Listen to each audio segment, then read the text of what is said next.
আপনাকে কি করে ভালো না বাসি ইয়া রাসূলুল্লাহ।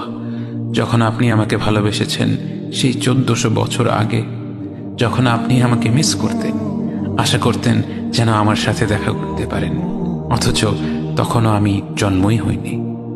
সেদিন সাহাবীরা আপনার চোখে পানি দেখে বলল, ইয়া রাসূলুল্লাহ, আপনি কাঁদছেন কেন? আপনি বললেন, আমার ভাইদের খুব দেখতে ইচ্ছা করছে। সাহাবীরা বললেন, আমরা কি আপনার ভাই নই ইয়া রাসূলুল্লাহ? আপনি বললেন, না, তোমরা আমার সাহাবী। আমার ভাই হলো তারা যারা আমার পরে আসবে এবং আমাকে কখনো না দেখেও তারা আমাকে বিশ্বাস করবে। মৃত্যুশয্যায় শুয়ে আপনার অন্তরে এই চিন্তা ছিল যে আমাদের পরিণতি কি হবে। উম্মতি উম্মতি বলতে বলতে আপনি আপনার রবের নিকট ফিরে গিয়েছেন।